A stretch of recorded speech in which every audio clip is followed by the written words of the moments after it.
गांव की बहू। क्या सावित्री, मैंने सुना है कि मालती की बहू ने अपने सास ससुर को घर से निकाल दिया है। अब क्या कहूं, आजकल की बहुओं का कोई भरोसा नहीं है, कब क्या कर दें। मालती की बहू को देखकर कौन कह सकता था कि वो ऐसी निकलेगी। तू सही कहती है। आजकल की बहुओं को देख मुझे तो बड़ा डर लगता है। कहीं मेरी बहू भी ऐसी निकल गई तो। नहीं नहीं, मैं तो गांव की सीधी सादी लड़की से अपने बेटे की शादी करवाऊंगी। इस तरह एक दिन गायत्री अपने बेटे की शादी गांव में रहने वाली मीना नाम की लड़की से करवा देती है। ये लीजिए माँ जी, आपके लिए गर्मा गर्म नाश्ता और चाय। अरे वाह बहू, सच कह रही हूँ, जब से तू इस घर में आई है मुझे तो बड़ा आराम है। तेरे जैसी बहू तो किस्मत वालों को मिलती है। काम माँ जी, अब इतनी भी तारीफ मत करिए ना। धीरे धीरे मीना गायत्री की चहेती बन जाती है और मीना भी गायत्री को कभी शिकायत का मौका नहीं देती थी। फिर एक दिन, ये ले बहू, आज मैं बाजार से तेरे लिए साड़ी लाई हूं। साड़ी देखते ही मीना का मुंह लटक जाता है। का माँ जी, ये भी कोई साड़ी है? ना, मुझे तो बिल्कुल पसंद नहीं आई। अरे लाना ही था तो कोई अच्छी महंगी वाली साड़ी ले आती मेरे लिए। आप तो ये सस्ती साड़ी उठा लाई। मुझे नहीं ना चाहिए आपकी साड़ी, आप ही पहनिए इसे। अरे ये क्या बहू, तू तो आजकल कुछ ज्यादा ही नखरे दिखा रही है। मैं इतने प्यार से तेरे लिए साड़ी लेकर आई हूं और तू है कि उल्टा मुझे ही दो बातें सुना रही है। अरे माँ जी, आप अपने लिए तो बड़ी डिजाइनदार और महंगी महंगी साड़ियां खरीदती हैं और मेरे लिए ये सस्ती साड़ी ले आई। आप समझती हैं कि मैं गांव से आई हूं इसलिए मुझे कुछ नहीं पता। हाँ, अरे कुछ नहीं, तुझे शहर की हवा लग गई है बहू। इस तरह दोनों सास बहू में रोज किसी न किसी बात पर लड़ाइयां शुरू हो जाती थीं। एक दिन गायत्री अपनी कुछ सहेलियों को अपने घर चाय पर बुलाती है। अरे बहू, मेरी सहेलियों के लिए बढ़िया चाय नाश्ता तो बना दे।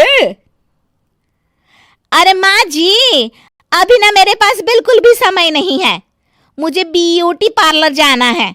चाय नाश्ता आप ही बना लीजिए। हाँ, तू कब से ब्यूटी पार्लर जाने लगी है? शहर आए 2 दिन नहीं हुए और देखो महारानी के नखरे शुरू हो गए। बस भी करिए माँ जी, आपसे बहस करने के लिए मेरे पास ना बिल्कुल टाइम नहीं है। आपका क्या है, आप समझती हैं कि मैं गांव से आई हूं तो मुझे कुछ नहीं आता और आप जो रोज रोज मुझसे मेहमान नवाजी करवाती रहती हैं नौकरानी की तरह। मीना के कमरे में जाते ही, अरे ये क्या गायत्री, तू तो अपनी बहू की बड़ी तारीफ कर रही थी, लेकिन ये तो तुझे कुछ समझती ही नहीं। भाई मुझे तो लग रहा था कि तेरी बहू गांव की है तो सीधी सादी होगी, लेकिन इसने तो शहरी बहुओं को भी मात कर दिया। हाँ।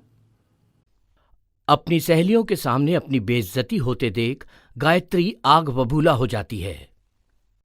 अरे क्या शहर और क्या गांव, मेरी तो किस्मत ही फूटी थी जो मैं इसे बहू बना के ले आई। भगवान जाने आगे और क्या क्या करेगी। अब तो मुझे कुछ ठीक नहीं लगता। तू जरा संभल के रहना, कहीं मालती की तरह तेरा भी हाल बेहाल ना हो जाए। अच्छा, अब हम चलते हैं। अपनी सहेली की बातें सुनकर गायत्री थोड़ी घबरा जाती है। अरे ये सुशीला क्या बोलकर चली गई, कहीं इसकी बात सच ना निकल जाए। दूसरी तरफ मीना सारी बातें सुन लेती है। अगले दिन से गायत्री अपनी बहू से कोई काम करवाने से पहले 10 बार सोचती थी। ज्यादातर काम वो खुद ही कर लेती थी। अचानक अपनी सास में आए इस बदलाव को देख मीना, लाइए ना माँ जी, मैं कर देती हूँ ना काम। एक बात पूछूं माँ जी, आजकल ना आप बड़ी चुप चुप सी रहती हैं और अब मुझसे झगड़ना तो दूर, मुझसे खुल के बात तक नहीं करती आप। कुछ नहीं बहू, ऐसे ही। मीना अपनी सास की मंशा भांप जाती है और मुस्कुराते हुए कहती है, अरे माँ जी, चिंता मत करिए, मैं आपको घर से नहीं ना निकालने वाली। ये डर आप अपने मन से निकाल दीजिए। अरे छोटे मोटे झगड़े तो हर घर में होते रहते हैं, चाहे कुछ भी हो जाए, आप मेरी सासू माँ हो। मैं तो जिंदगी भर आपकी सेवा करूंगी माँ जी।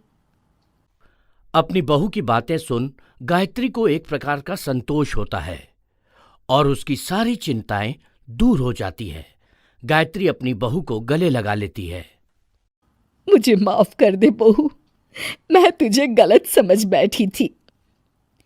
कोई बात नहीं माँ जी, ये ना घर घर की कहानी है। हाँ।